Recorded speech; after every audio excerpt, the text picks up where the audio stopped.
Hello friends, मेरा नाम है शशांक सिंह और आप देख रहे हैं मेरा यूट्यूब चैनल। तो आज का जो टॉपिक है जिसके बारे में हम डिस्कस करने वाले हैं वो है हमारा the coming of socialism in Europe. तो चैप्टर जो हमारा था सोशलिज्म के बारे में, तो अब हम पढ़ेंगे सोशलिज्म यूरोप में कैसे आता है। मैंने अपनी स्टार्टिंग वीडियो में बताया था कि सोशलिज्म क्या होता है, कैपिटलिज्म क्या होता है। तो ये जो आइडियोलॉजीज हैं, सोशलिज्म, कैपिटलिज्म, कम्युनलिज्म, तो ये तीनों चीजें अब हम इसमें पढ़ेंगे और जानेंगे कैसे इन आइडियोलॉजीज का जन्म होता है और कैसे सोशलिज्म की अब शुरुआत होती है।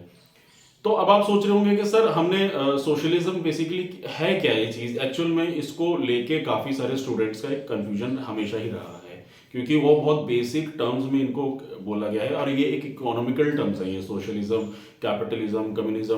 तो ये सारी चीजें क्या हैं, तो अब हम इन चीजों को समझेंगे, जानेंगे और ये चीजें आई कैसे। देखिए क्या होता है ना कि सोसाइटी में जब किसी भी चीज को लेके कोई भी परेशानी होती है, जैसे हमने फ्रेंच रिवॉल्यूशन में पढ़ा था कि कैसे सोसाइटी में कितनी ज्यादा परेशानियां थी, वो सारी चीजें जब होती हैं और उनके होने के बाद जब आइडिया हमारे पैदा हुए, मतलब कोई भी चीज आए, आइडिया आए, तो उन आइडिया ने जब जन्म लिया तो किस तरीके से सोसाइटी को बदला।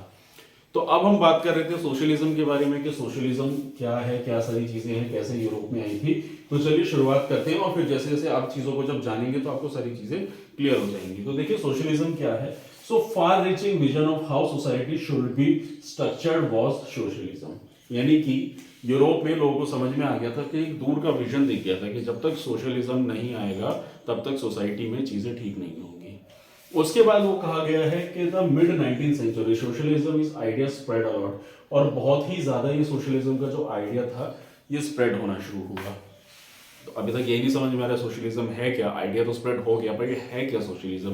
तो देखिए सोशलिज्म के बारे में अगर बताऊं, जो मेन प्रॉब्लम थी it was against private property. तो सोशलिज्म क्या है, प्राइवेट प्रॉपर्टी के अगेंस्ट। अब इस चीज को मैं थोड़ा सा समझाऊंगा, देखिए क्या होता है। तो बेसिकली क्या है, देखिए सोशलिज्म, जब यूरोप में इंडस्ट्रियल रिवॉल्यूशन आया, मेरी लास्ट वीडियोस में मैंने आपको रेडिकल्स, लिबरल्स और कंजर्वेटिव के बारे में बताया था। तो उन्हीं लोगों की ये सोच थी, उन्हीं में से रेडिकल्स और लिबरल्स जो थे, उन्हीं लोगों ने आइडियाज को प्रमोट किया, बताया। फिर हम कुछ आइडिया पढ़ेंगे जो कुछ सोशलिस्ट थे, जो बड़े इकोनॉमिस्ट थे, जिन्होंने आइडियाज को दिया था। तो now come to the point. तो मैंने आपको बताया कि बेसिकली क्या था कि इंडस्ट्रियल रिवॉल्यूशन आया था, बड़ी बड़ी इंडस्ट्रीज सेटअप हुई थी। तो जब बड़ी बड़ी इंडस्ट्रीज सेटअप होती हैं, तो बड़ी बड़ी इंडस्ट्री सेटअप होती है तो प्रोडक्शन बढ़ती है, ज़्यादा सामान बनता है। ज़्यादा सामान बनेगा तो लास्ट वीडियोस में मैंने आपको बताया था कि वर्कर्स किस तरीके से काम किया करते थे, किस तरीके से 12-12 घंटे, 18-18 घंटे उनसे काम करवाया जाता था। और फिर उसके बाद उनको जो वेजेस थे, जो सैलरी थी, वो सही ढंग से दी नहीं जाती थी। और जो ओनर हुआ करता था फैक्ट्री का, जो प्रॉफिट है वो सारा वो ले लिया करता था। यानी मेहनत करे मजदूर और मेवा खाए मालिक। तो एक वाली कहावत होती है ना, कुछ उसी तरीके की सिमिलर है कि मतलब मेहनत तो मजदूर ने करी है, जो उसकी पूरी लेबर है, लेकिन जो मालिक है वो प्रॉफिट खा रहा है और उनको सिर्फ तनख्वाह मिल रही है और वो भी उनकी मुंह मांगी नहीं है। तो ये जो कंडीशन जो हो रही थी, इसका जो एक्सप्लॉइटेशन था लेबर्स का, ये बहुत ही ज़्यादा बढ़ रहा था। क्योंकि जब इंडस्ट्रियल रिवॉल्यूशन है, उसके बाद जो नौकरियां लोग ऐसे करने लगे, तो इसका बहुत ही ज़्यादा गंदा इम्पैक्ट आया सोसाइटी में। कहीं ना कहीं लोगों को देखना पड़ा कि ये शोषण हो रहा है। और जब कहते हैं ना, जो सोसाइटी में कोई भी चीज़ एक्सट्रीम लेवल में होती है तो कभी ना कभी तो ब्लास्ट होगा ना, उसके अगेंस्ट लोग खड़े होंगे। और वही चीज़ देखने को मिला था रशियन रिवॉल्यूशन में, जो अब आने वाली वीडियोज़ में हम जानेंगे कि क्या था रशियन रिवॉल्यूशन। तो ये सारी चीजें होती है। तो प्राइवेट प्रॉपर्टी है, प्राइवेट प्रॉपर्टी का जो ओनर है वो सारा प्रॉफिट ले जाता है। तो सोशलिज्म क्या कहता है, सोशलिज्म कहता है कि एक ऐसी सोसाइटी होनी चाहिए जिसमें वेल्थ जो है वो सब में इक्वली बटेगी। यानी कि कोई प्राइवेट प्रॉपर्टी नहीं होगी, किसी के पास कोई प्राइवेट प्रॉपर्टी नहीं होगी, सब उस प्रॉपर्टी के मालिक होंगे, सब उस फैक्ट्री के मालिक होंगे और जो प्रॉफिट आएगा वो सब में इक्वली बट जाएगा। अब आप आज के कंटेक्स्ट में अगर इसको समझे तो आप कहेंगे कि ऐसे कैसे हो जाएगा, आज के कंटेक्स्ट में तो ऐसा नहीं होता है। तो अगर मैं सोशलिज्म को हमारे संविधान से कनेक्ट करूं तो संविधान में इसकी परिभाषा जो अलग है, क्योंकि क्या था ना, ये जो आइडियोलॉजी, ये जो आइडियाज आए थे, ये आए, फिर उसके बाद इनमें भी सब आइडियाज निकले, काफी सारे इसमें मीनिंग निकल कर है। तो सोशलिज्म की जब शुरुआत हुई थी तो आइडिया, बेसिक जो आइडिया था वो यही था। अब आज के जमाने से अगर हम इसको कनेक्ट करते हैं तो आजकल क्या है, देखिए आज के डेट में अगर आप जॉब कर रहे हैं, अगर आप किसी प्राइवेट सेक्टर में जॉब कर रहे हैं, कोई कंपनी है, एमएनसी है, या किसी फैक्ट्री में जॉब कर रहे हैं, तो आपको एक अच्छी, आपकी क्वालिफिकेशन के अकॉर्डिंग आपको अच्छी सैलरीज मिल रही है। वहाँ पे काफ़ी सारी यूनियन होती है जो आपके सपोर्ट में खड़ी है। अगर आप वर्क परफॉर्मेंस अच्छे कर रहे हैं तो आपको प्रमोशन मिल रहा है। अगर आप सेल्स की जॉब में हैं तो आपको काफ़ी इंसेंटिव्स भी मिलते हैं। कंपनी की तरफ से, तो ये सारी चीजें हैं। तो ये उस जमाने में नहीं था, तो तभी वर्कर्स का कहना था कि मेहनत हम करते हैं और प्रॉफिट जो है वो मालिक ले जाता है। तो यहीं से सोशलिज्म की जो है एक सोच, एक आइडियोलॉजी निकल कर आती है और प्राइवेट प्रॉपर्टीज को बैन करने की बात होती है। तो आगे चल के सोशलिज्म कैसे निकल कर आया, क्योंकि अभी मैंने सिर्फ आधी बात करी है। तो सोशलिज्म क्या कहता है कि वेल्थ जो है वो इक्वली सब लोगों में बंटनी चाहिए, यानी कि जो प्राइवेट प्रॉपर्टीज है उसका मालिक एक नहीं सब लोग होने चाहिए, और प्रॉपर्टी वो जो प्रॉफिट आएगा वो सब लोगों में इक्वली बढ़ जाना चाहिए। अब यहां से कुछ सवाल निकल कर आते हैं। सवाल क्या है? सवाल यह है कि how could a society without property operate. अब मतलब सोसाइटी जो है उसको ऑपरेट कौन करेगा? कोई तो चाहिए ना उसको ऑपरेट करने के लिए, या मोनार्की है, कुछ भी है, अगर वो कोई सोसाइटी है उसको चलाएगा कौन? और दूसरा कि what would be the basis of socialist society, और क्या उसके बेसिस होंगे, किस तरीके से वो वर्कआउट करेगी, वो सारे सवाल निकल कर आते हैं। तो जब ये आइडियोलॉजी निकल कर आई सोशलिज्म की, तो उसके बाद फिर कुछ इकोनॉमिस्ट आते हैं जिन्होंने अपने आइडिया थे, और वहां से फिर सोशलिज्म की शुरुआत होती है, जो अब मैं आपको बताऊंगा। तो देखिए आइडिया जो थे, तो आइडियाज ऑफ सोशलिज्म जो आए थे वो यही 4 नाम मैं आपको दिखा रहा हूं इसमें। तो पहला नाम है रॉबर्ट ओवन, जो इस टाइम पीरियड में यानी 1771 से 1858 तक रहा। दूसरा था लुइस ब्लैंक, 1813 से 1882।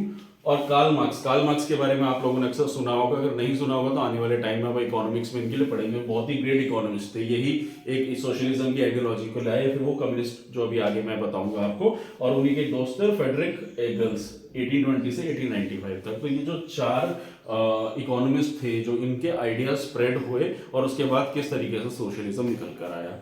तो देखिए मैं समझाता हूं। तो पहले हम बात करेंगे रॉबर्ट ओवन की। उसने क्या आइडिया दिया? तो उसने आइडिया दिया बिल्ड अ कोऑपरेटिव कम्युनिटी। उसने कहा cooperative community and collective individual attention. तो बेसिकली कम्युनिटी, कोऑपरेटिव क्या होता है? तो कोऑपरेटिव का मतलब होता है कि एक ऐसी प्राइवेट कम्युनिटी बना लेना, मतलब सब लोग मिलके प्राइवेट, मतलब अपना खुद का सब लोग मिलके एक फैक्ट्री बना लो और उसको चलाओ खुद ही, मतलब जो सोसाइटी है। देखिए अच्छा, इसमें मैं एक चीज क्लियर कर दूंगा, सोशलिज्म की जब हम बात कर रहे हैं तो सोशलिज्म की जो थ्योरी है वो पूरे देश पे एप्लीकेबल होती है। हम यहाँ पे सिर्फ एक फैक्ट्री के कंटेक्स्ट में, या फिर हम सिर्फ एक इसको कहते हैं कि फैक्ट्री और कंपनीज के कॉन्टेक्स्ट में बात नहीं कर रहे, मतलब वो एक कॉन्टेक्स्ट है, लेकिन सोशलिज्म जो एप्लीकेबल होगा, जैसे हम चाइना को बोलते हैं ना वो कम्युनिस्ट है, यूएस को हम बोलते हैं वो कैपिटलिस्ट है, और इंडियन जो है हमारी मिक्स्ड इकोनॉमी है, तो हम लोग सोशलिस्ट भी और कैपिटलिस्ट मिक्स्ड है हम लोग। तो कंट्री के कंटेक्स्ट में, यानी कंट्री कैसे चलेगी, जो सोसाइटी की बात हो रही है वो पूरी सोसाइटी चलेगी कैसे, तो उसको ऑपरेट कौन करेगा? उसको कोऑपरेटिव्स करेंगे, यानी सब लोग मिलके उसमें काम करो, जो प्रॉफिट आएगा सब में इक्वली बढ़ जाएगा। यही सोशलिज्म कहता है। तो ये जो आइडियोलॉजी आई, यही रॉबर्ट ओवन ने जो इस बात को कहा।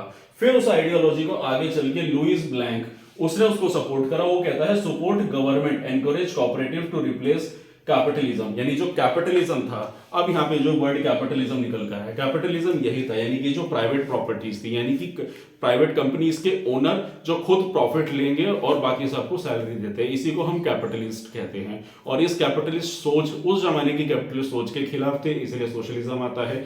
और जब सोशलिज्म आया तो उसने बोला कि यहाँ पे कि गवर्नमेंट का इंटरफेरेंस होना बहुत जरूरी है। गवर्नमेंट यानी जो भी चीज है सोशलिज्म है उसके ऊपर गवर्नमेंट बैठेगी, और यहीं से सोशलिज्म की शुरुआत होती है। मतलब ये सोशलिज्म है कि एक ऐसी प्रॉपर्टी, यानी कि एक ऐसी सोसाइटी जिसको सरकार ऑपरेट करेगी। इसलिए हम कहते हैं ना कि हमारा जो देश है वो सोशलिस्ट भी है और कैपिटलिस्ट भी है। जैसे कैपिटलिस्ट कौन है? अंबानी है, वो कैपिटलिस्ट है, अपनी कंपनी चला रहा है। सोशलिस्ट क्या है? हम देश के अंडर भी कुछ ऐसी कंपनीज है जो हमारी कंट्री के अंडर काम कर रहे हैं, कुछ ऐसे प्राइवेट पब्लिक सेक्टर अंडरटेकिंग्स हैं, तो इसलिए वो कंबाइंड है। और हम सोशलिस्ट का जो एक्चुअल मीनिंग वो यही है कि वेल्थ बढ़ना, कि सबका साथ सबका विश्वास, ये जो आपने सुना होगा, तो वो यही चीज है कि यानी कि सोशलिस्ट क्या कह रहा है कि सोसाइटी में सभी लोगों को एक साथ लेके चलना है, किसी को पीछे नहीं छोड़ना है। कैपिटलिस्ट तो क्या है? वो ये कह रहा है कि बस जो कैपेबल है, जो कर सकता है वो करे, वो मतलब साथ नहीं लेके चलेगा। तो इन चीजों को कनेक्ट थोड़ा सा आप करिए। तो यहां से निकल कर आता है सोशलिज्म। उसके बाद इन आइडियोलॉजीज को थोड़ा सा और अच्छे से इंप्रूव करने के लिए उन्होंने बोला, फिर आते हैं कार्ल मार्क्स। तो कार्ल मार्क्स का क्या कहना था? इन दोनों का ये बेसिकली कहना था, इन्होंने जो दोनों ने इस आइडियोलॉजीज को आगे बढ़ाया, वो कहते हैं worker has to overthrow capitalism, यानी कि जो प्राइवेट प्रॉपर्टी है उसको बंद करो, छोड़ दो उन सब चीजों को।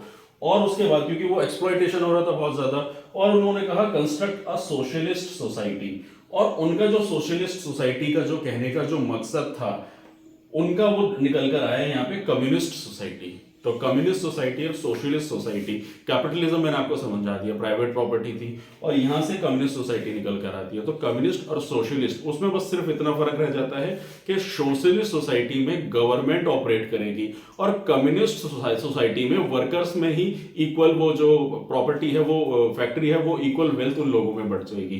तो आपने फर्क देख लिया सोशलिस्ट और कम्युनिस्ट। यानी सोशलिस्ट यानी कि सरकार ऑपरेट करेगी सब कुछ और वेल्थ इक्वली बटेगी, कम्युनिस्ट में भी वेल्थ इक्वली बटेगी, लेकिन सरकार ऑपरेट नहीं करेगी, वही लेबर लोग है वही चलाएंगे उसको, सब लोग मिलके उसको चलाएंगे। ये कम्युनिस्ट था। तो इस तरीके से कम्युनिस्ट और सोशलिस्ट की आइडियोलॉजीज यहां से निकल कर आती है और फिर उसके बाद एक बड़ा रिवॉल्यूशन रशिया में देखने को मिलता है।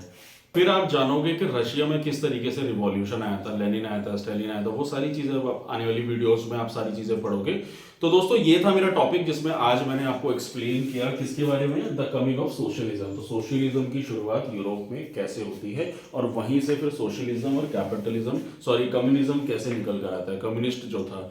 तो यही था मेरा टॉपिक और आने वाले टाइम में अब हम और देखेंगे और जानेंगे यूरोप में कैसे हुआ और सोशलिज्म को कैसे सपोर्ट मिला।